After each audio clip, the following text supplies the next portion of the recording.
और Nancy Pelosi से meeting के बाद ताइवान की राष्ट्रपति ने चीन को डायरेक्ट चैलेंज किया है और कहा है कि ताइवान अपनी संप्रभुता की रक्षा करेगा।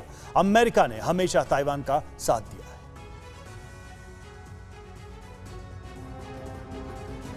चीन कितनी ही गीदड़ भभकियां कर ले, ताइवान उसके आगे झुकने वाला नहीं है। ताइवान की राष्ट्रपति साई इंगवेन के हौसले तो यही बता रहे हैं।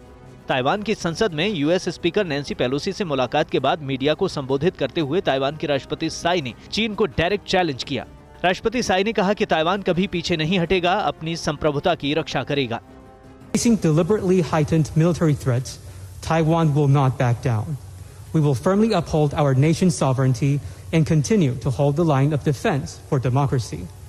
At the same time, we wish to cooperate and work in unity with all democracies around the world to jointly safeguard democratic values. राष्ट्रपति साई ने आगे कहा, ताइवान स्ट्रेट में शांति और स्थिरता बनाए रखने के लिए प्रतिबद्ध है। क्या आपने भी खरीद लिया है गलत शेयर? हो गया है भारी नुकसान? देखिए मेरे साथ 80-90 पूरे 100 सिर्फ Money9 पर अभी डाउनलोड करें। और एक खुले इंडो पैसिफिक को सुनिश्चित करने के लिए और क्षेत्रीय सुरक्षा के तौर पर एक प्रमुख शक्ति बन सकता है।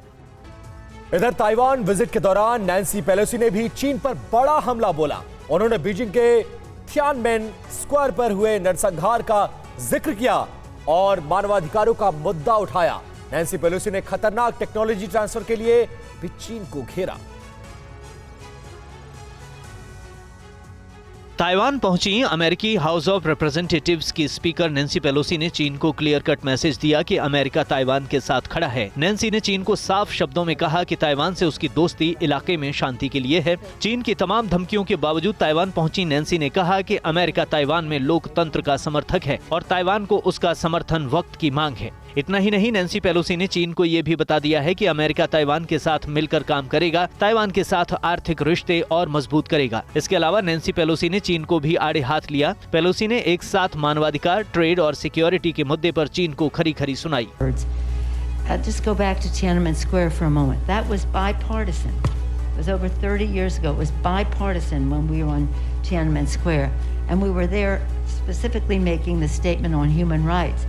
But our visit was about human rights, was about unfair trade practices, and it was about security issue of technology, dangerous technologies being transferred to rogue countries, to countries.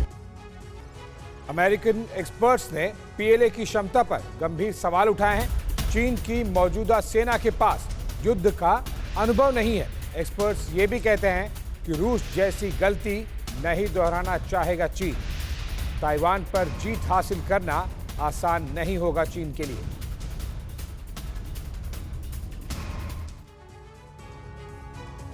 चीन अपनी जिस लाल आर्मी की दुहाई पूरी दुनिया में देता है, जिस पीपल्स लिबरेशन आर्मी के बूते दुनिया के ताकतवर मुल्कों से लोहा लेता है, उसी पीएलए को लेकर यूएस एक्सपर्ट्स ने बड़ा दावा किया है।